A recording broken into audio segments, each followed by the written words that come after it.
की रूस में एंट्री हो चुकी है। 5 साल बाद जब दो दोस्त मिलते हैं तो मजा 5 गुना हो जाता है। दुनिया की जब दो पावरफुल शक्तियां मिलती हैं, बाकी देश टकटकी लगाए देखते हैं। भारत की रूस से मुलाकात और किन मुद्दों पर होगी बात, रिपोर्ट में दिखाते हैं आपको।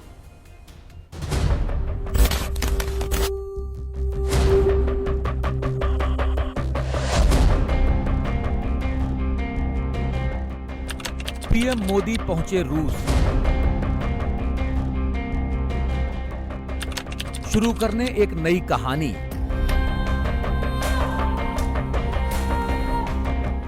दोस्ती की बड़ी मिसाल।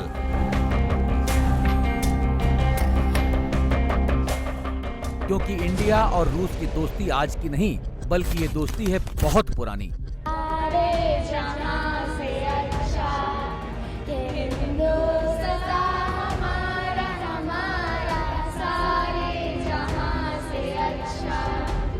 दुनिया के मंच पर विश्व के बड़े देशों को राह दिखाने वाले और अपने एक डिसीजन से इंटरनेशनल मंच को हिलाने की ताकत रखने वाला भारत दोस्ती कैसे निभाता है, ये दुनिया ने देखा है। एक बार फिर भारत के प्रधानमंत्री नरेंद्र मोदी अपने उसी दोस्त से 5 साल बाद फिर उसी जोश, उसी उत्साह के साथ मिलने रूस पहुंचे।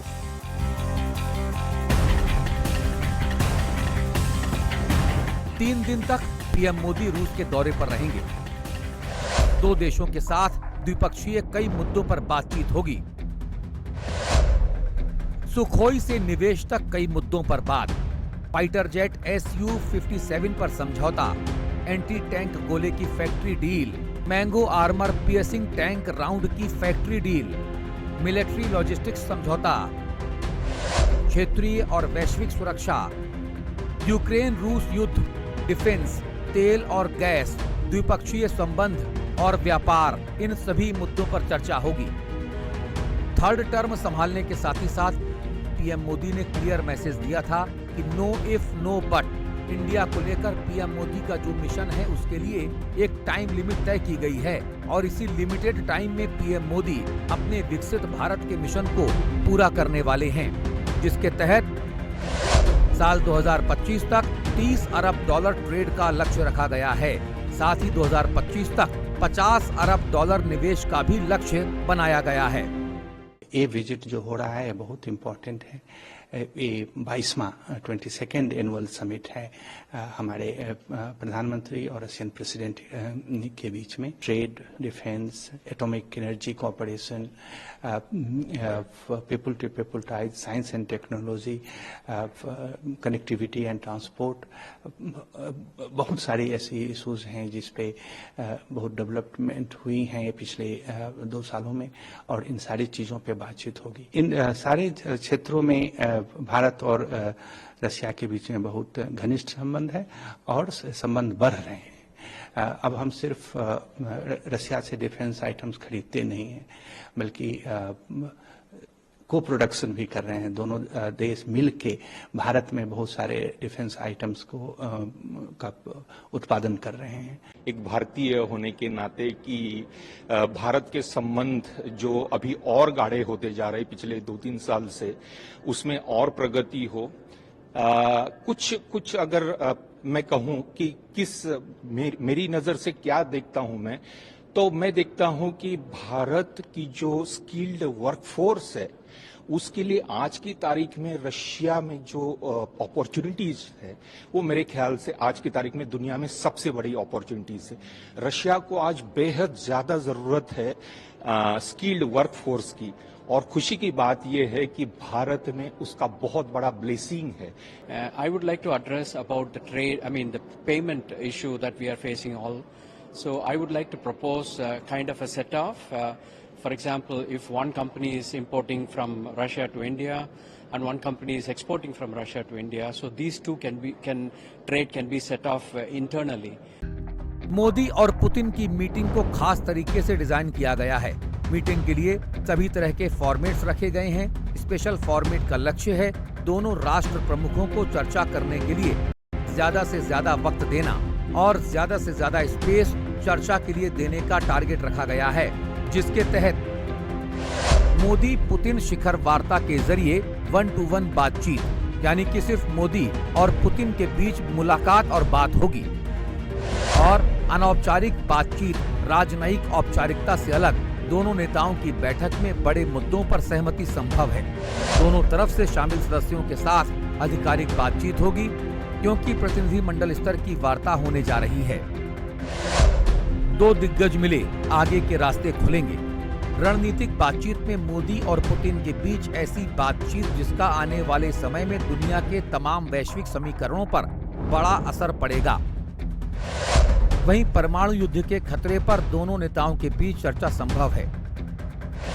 रूस और यूक्रेन दोनों के बीच चल रहे युद्ध को रोके जाने की राह में प्रगति भी मुमकिन है। इस फ्रंट पर भी प्रोग्रेस होते हुए देखा जा सकता है। भारत और रूस के बीच सैन्य गठबंधन के और मजबूत होने के सीधे संकेत भी मिल रहे हैं। पीएम मोदी और राष्ट्रपति पुतिन की यह मुलाकात कई मायनों में अहम होने वाली है।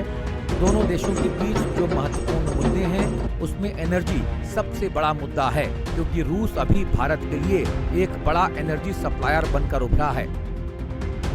$65 बिलियन के बायलैटरल ट्रेड को देखें तो रूस भारत का तीसरा सबसे बड़ा व्यापारिक साझेदार है, मगर उसमें 60 बिलियन जो भारत इंपोर्ट करता है ज्यादातर तेल यानी क्रूड ऑयल का है।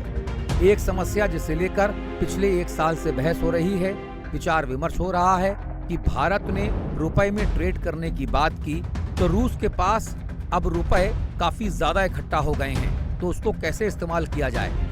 रूस में उसको लेकर थोड़ा असमंजस है। वहीं इस बातचीत के जरिए इसका हल निकाला जा सकता है कि रूस उन्हीं पैसों से भारत में इन्वेस्टमेंट करे।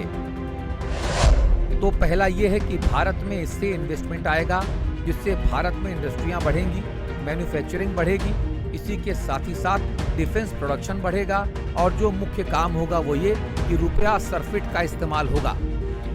तो पीएम मोदी ने अपने मिशन को धार देना शुरू कर दिया है, यानी कि जो 100 दिन वाला पीएम मोदी का टारगेट है उसमें विकसित भारत के संकल्प को पूरा करना, यानी कि डेवलपिंग कंट्री से भारत को डेवलप्ड नेशन बनाने की ओर आगे बढ़ाना है। ब्यूरो रिपोर्ट, हिंदी खबर। पीएम मोदी रूस के दौरे पर हैं, जिसमें कई इंपॉर्टेंट इश्यूज पर चर्चा होगी, लेकिन इसके बीच एक अहम चर्चा डिफेंस को लेकर होगी। भारतीय वायुसेना को मल्टी रोल फाइटर एयरक्राफ्ट की जरूरत है, तो ऐसी पॉसिबिलिटीज जताई जा रही हैं कि रूस एक बार फिर अपने सबसे खतरनाक फाइटर जेट Su-57 के ज्वाइंट प्रोडक्शन का प्रपोजल भारत को दे सकता है। वहीं भारत और रूस के रिलेशंस और इस बायलैटरल टॉक को लेकर वेस्टर्न कंट्रीज की नजर भी भारत पर ही रहने वाली है। रिपोर्ट देखिए।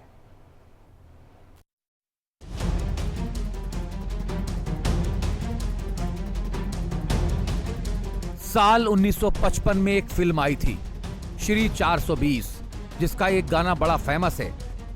मेरा जूता है जापानी, ये पतलून इंग्लिशतानी, सर पे लाल टोपी रूसी, फिर भी दिल है हिंदुस्तानी। ये गाना ही बता देता है कि भारत और रूस का रिश्ता काफी पुराना है, यानी लंबे समय से भारत और रूस के बीच लोगों का आना जाना लगा रहा है, और ये गाना रूस और इंडिया के रिलेशन को भी दर्शाता है। मेरा जूता है जापानी, यानी जापान से तकनीकी सहायता। ये पतलून इंग्लिशतानी, यानी ब्रिटेन से मॉनिटरी मदद। सर पे लाल टोपी रूसी, यानी रूस से फॉरेन रिजर्व। दोनों देशों ने द्विपक्षीय व्यापार का जो टारगेट रखा था 2025 का, कितना 25 बिलियन का शायद वो टारगेट था, वो ऑलरेडी जो है पार हो गया है। तो ये भी हमारा प्रयास रहेगा कि आगे आने वाले सालों में हम अपने व्यापार को और एक उच्च स्तर के टारगेट प्रदान करें और दोनों देशों के बीच में आर्थिक सहयोग को प्रगति दें। We are after all two countries who have such a strong history of working together, very steady history of working together. So we did, both of us value very much the need for an annual summit. What you do is you look at the state of the world. There are things you want to do more, there are things you want to do differently. One of the big changes has actually been that our economic relationship with Russia has grown tremendously. India के मुश्किल समय में जो खड़ा था वो रूस है, तो इससे समझा जा सकता है कि रूस के साथ रिश्तों से इंडिया कोई कंप्रोमाइज नहीं करेगा। रूस के साथ भारत कई स्तर पर व्यापार करता है और इस वक्त भारतीय वायुसेना को मल्टी रोल फाइटर एयरक्राफ्ट्स की सख्त जरूरत है। प्रधानमंत्री नरेंद्र मोदी रूस के राष्ट्रपति व्लादिमीर पुतिन से मुलाकात करने वाले हैं, जिसमें ये संभावना जताई जा रही है कि रूस एक बार फिर अपने सबसे खतरनाक फाइटर जेट Su-57 के ज्वाइंट प्रोडक्शन का प्रपोजल भारत को दे सकता है। Su-57 फाइटर जेट की खासियतें। 5वीं पीढ़ी का ये फाइटर जेट सिर्फ 3 देशों के पास है, जिसमें रूस, अमेरिका और चीन शामिल हैं। ये रूस का सबसे खतरनाक फाइटर जेट है। सुखोई Su-57 रूस का पहला स्टेल्थ एयरक्राफ्ट है। इसे एक पायलट उड़ाता है। इसकी मैक्सिमम स्पीड 2135 किलोमीटर प्रति घंटा है। इसकी सुपरसोनिक रेंज 1500 किलोमीटर है। ये अधिकतम 66,000 फीट की ऊंचाई तक जा सकता है। इसकी रेंज 3500 किलोमीटर है। अगर 2 आउटबोर्ड फ्यूल टैंक लगाएं तो ये 4500 किलोमीटर तक जा सकता है। इसमें 30 mm की ऑटो कैनन लगी है। ये गन हर मिनट में 1500 से 1800 गोलियां दाग सकती है और इस गन की रेंज 1800 मीटर तक की है। तो इसे लेकर रूस से भारत की डील लगभग पक्की हो सकती है। वहीं भारत और रूस के रिश्तों पर पश्चिमी देश आंख गड़ाए बैठे हैं, क्योंकि मुद्दा चाहे जो भी हो, इंडिया ने रूस को लेकर हमेशा अपना स्टैंड क्लियर रखा है। आपको याद होगा कि एक बार वेस्टर्न कंट्रीज के मंच पर देश के विदेश मंत्री एस जयशंकर ने अपने एक बयान से यूरोपियन कंट्रीज को उनकी असली शक्ल दिखा दी थी, जब उनसे पूछा गया कि रूस ने यूक्रेन पर हमला किया, दुनिया रूस के खिलाफ है और आप रूस के साथ हैं। आपको लगता है कि आपके मुश्किल वक्त में दुनिया आपके साथ खड़ी होगी? तब एस जयशंकर ने जो जवाब दिया था वो आपके सामने। Somewhere Europe has to grow out of the mindset that Europe's problems are the world's problems, but the world's problems are not Europe's problems. That if it is you, it's yours. If it is me, it's ours. I think that's something, and I see, reflections of that. S Jaishankar ने सीधा सीधा कह दिया था कि जब Europe को कोई प्रॉब्लम हो तो वो चाहेगा कि दुनिया उस पर ध्यान दे, मगर जब दुनिया के अलग अलग देशों को कोई प्रॉब्लम हो तो वो उनकी पर्सनल प्रॉब्लम कह के पीछा छुड़ा लेता है। इंडिया अपने दोस्त खुद चुनता है। कहीं ना कहीं उनके इस बयान ने भी वेस्टर्न देशों को समझा दिया कि इंडिया से डील करना उतना भी आसान नहीं है। आखिर मोदी और पुतिन की मुलाकात से वेस्टर्न देशों को जलन क्यों हो रही है, इसे समझें। इंटरनेशनल मंच पर जब भी इंडिया को जरूरत पड़ी, रूस ने हमेशा इंडिया को सपोर्ट किया, वीटो पावर तक का भी यूज किया। रूस यूक्रेन वॉर के समय में दुनिया से अलग इंडिया ने रूस को सपोर्ट किया। रूस ने खुद को इंडिया के सबसे भरोसेमंद साथी के रूप में एस्टैब्लिश किया है। रूस और इंडिया के बीच ऐतिहासिक, रणनीतिक और बहुआयामी द्विपक्षीय संबंध हैं। रूस और यूक्रेन वॉर के समय जब अमेरिका के कहने पर कई देशों ने रूस से व्यापारिक संबंध तोड़े, उस वक्त भारत ने रूस से सस्ता तेल खरीदा और कारोबार जारी रखा। दोनों देशों के बीच मजबूत व्यापारिक संबंध हैं। भारत से रूस हथियार भी खरीदता है। ये साल 77 years of Russia India friendship, Hindi रूसी भाई भाई के जो ये 25 साल है, और उस वक्त डिप्लोमेटिक रिलेशन के भी ये 77 years हैं। तो हमने मेक श्योर किया कि हमने 77 मीटर लंबा झंडा बनाया है इंडिया रशिया का। तो वहाँ पे हमारी एक मित्र का दिखेगी। बहुत सारे पुतिन और मोदी के भी प्ले कार्ड बनाए गए हैं। तो जितने रशियंस उस दिन रहेंगे उनको मोदी के साथ पिक्चर लेने का, सेल्फी विद मोदी, तो वो भी होगा। वेस्टर्न कंट्रीज के सपोर्ट से कट ऑफ होने के बाद भी रूस पर इसका ज्यादा असर नहीं पड़ा, लेकिन इस वक्त इंडिया के स्टैंड ने रूस और इंडिया के रिश्तों में मजबूती लाई है। ब्यूरो रिपोर्ट, हिंदी खबर। पीएम मोदी की रूस में जब दमदार एंट्री हुई तो वहां पर उनका ग्रैंड वेलकम किया गया। वहां पर लोग भारतीय रंग में रंगे नजर आए। पीएम मोदी का कोरोना काल के बाद ये रूस का पहला विजिट रहा जिसमें वो कई मुद्दों पर बात करने वाले हैं। साथ ही पीएम मोदी की दमदार तस्वीर को देख क्या बोला विपक्ष, इस रिपोर्ट में देखिए।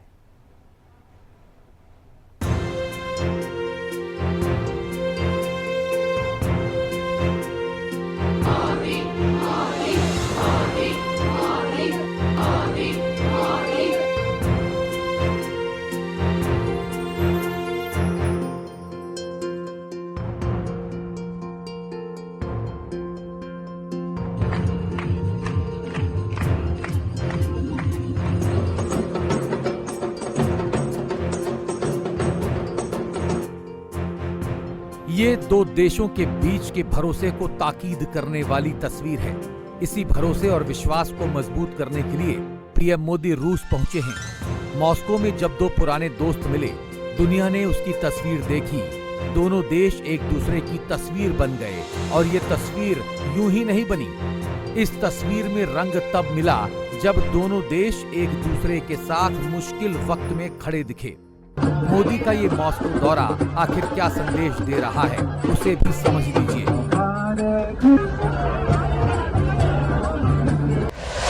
मोदी इन मॉस्को 5 बड़े संदेश। भारत रूस दोस्ती पर तीसरे देश का दखल बर्दाश्त नहीं। मोदी और पुतिन के रिश्ते में जिनपिंग की जगह नहीं। भारत पर अमेरिका यूरोप का दबाव बेअसर। रूस में चीन का बढ़ता प्रभाव भी रुकेगा। नई सरकार में भी वैश्विक नीति में स्थिरता होगी। जहां इस मुलाकात को एक अच्छी विदेश नीति और इंडिया में बड़े इन्वेस्टमेंट को लाने के तौर पर देखा जा रहा है, वहीं रूस और यूक्रेन के बीच चल रहे युद्ध में एक पॉजिटिव प्रोग्रेस के रूप में भी देखा जा रहा है। मगर विपक्ष इससे अलग ही सुर अलाप रहा है। पिछले 10 वर्षों में विदेश नीति का जो बंटाधार इस सरकार ने किया है और जिस तरह से एक ट्रायंगल बना है पाकिस्तान, चाइना और रशिया का, यह हमारे लिए घातक है। आज हालत यह है कि रशिया के साथ हमारा एक्सपोर्ट घटा है और इंपोर्ट लगभग 10 गुना बढ़ गया है। पहली बार हुआ है मोदी जी के शासन में कि 10 वर्षों में पाकिस्तान की आर्मी और रशिया की आर्मी जॉइंट एक्सरसाइज कर रही है, जबकि हमारे साथ कोई भी बड़ी संधि, कोई भी बड़ा वहां से टेक्नोलॉजिकल हमें बेनिफिट किसी भी तरह का नहीं हुआ। 1971 में जब पाकिस्तान के 2 टुकड़े हुए, उसमें इंदिरा गांधी जी ने रशिया के साथ जो पैक्ट किया था उसका एक बहुत बड़ा योगदान था।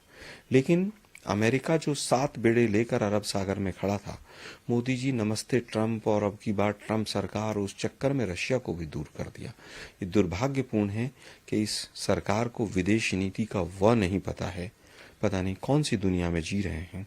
आज तमाम हमारे पड़ोसी हमसे दूर हो गए हैं और जो चिर परिचित अंदाज में हमारा जो खुलकर मुखर मित्र देश था रशिया, वो भी आज हमसे कहीं ना कहीं दूर हो गया के ऊपर प्रतिबंध लगाए हुए हैं और रूस यूक्रेन युद्ध के चलते हुए रूस की अर्थव्यवस्था को अलग थलग करने के लिए काफी पश्चिमी देशों का दबाव है। भारत का ये दौरा बहुत महत्वपूर्ण हो जाता है। पहली चीज तो ये दुनिया को दर्शाता है कि भारत जो है किसी भी दबाव में नहीं आने वाला।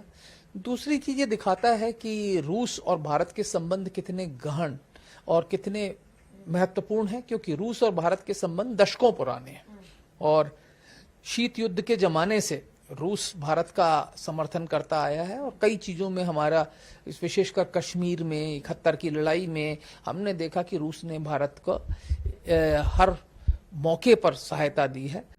खैर, रूस में पीएम मोदी का जलवा ऐसा रहा कि वहां मोदी की एंट्री से पूरा रूस मानो झूम उठा हो।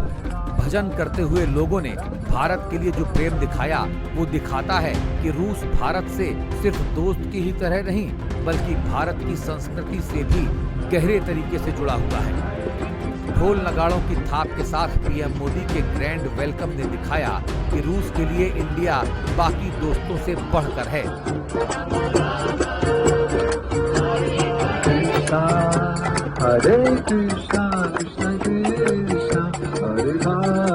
मनमोहन सिंह जी और पुतिन और जो वहां के प्रधानमंत्री हैं दिमित्री मेडवेडेव, उनके बीच में उनके 10 साल के कार्यकाल में 16 बार उन दोनों के बीच में मुलाकात हुई और पुतिन और नॉन बायोलॉजिकल प्रधानमंत्री के बीच में 10 साल में सिर्फ 11 बार मुलाकात हुई है। क्या कुछ वातावरण ठंडा हुआ है पुतिन और मोदी के बीच में। भारत का निर्यात जो है $3 अरब है, बस मुश्किल से $3.5 अरब है, पर आयात जो है $46 अरब है। ये भयंकर व्यापार असंतुलन है, व्यापार घाटा है। इसको हम संभाल नहीं पाएंगे। यानी कि हमारे उद्योग, हमारे व्यापारियों पर नुकसान हो रहा है इतने बड़े व्यापार घाटे से।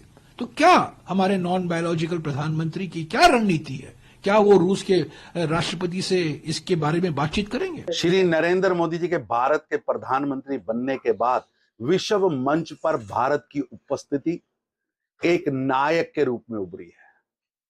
भारत की विश्व में चमक व धमक आज स्पष्ट दिख रही है।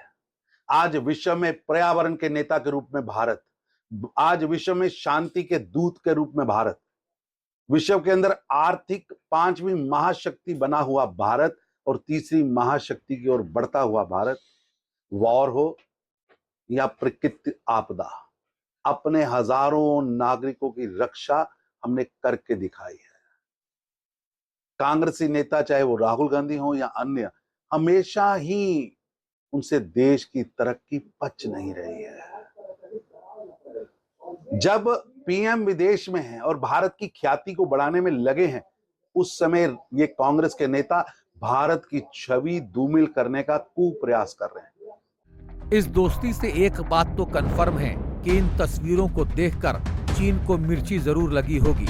वहीं पीएम मोदी के ग्रैंड वेलकम को देखकर लुटा पिटा पाकिस्तान भी अपनी इंटरनेशनल बेइज्जती को याद कर रहा होगा।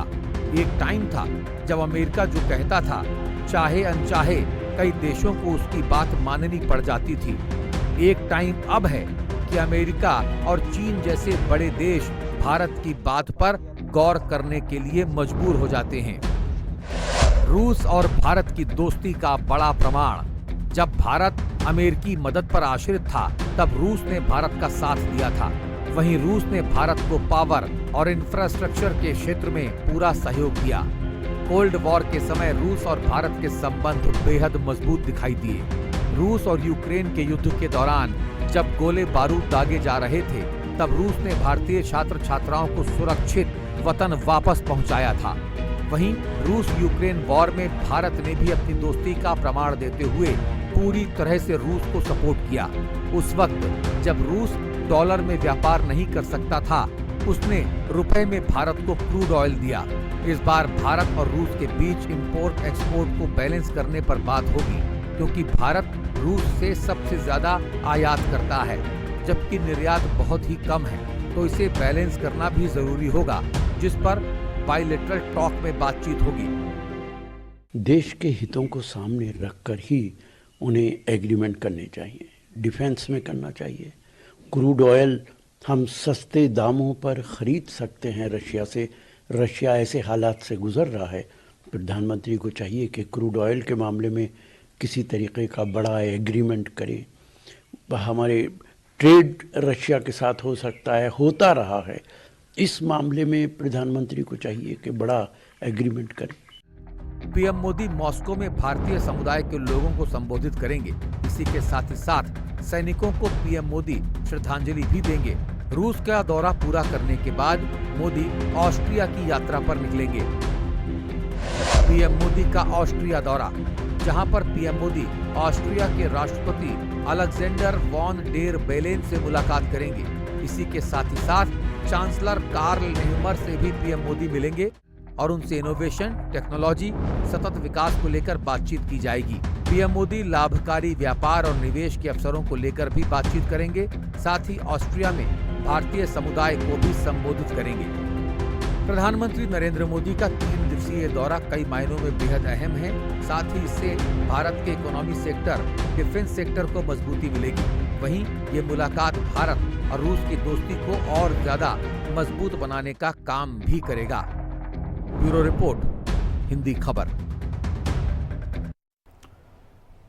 और फिलहाल के लिए स्पेशल रिपोर्ट में बस उतना ही। खबरें लगातार जारी है, देखते रहिए हिंदी खबर।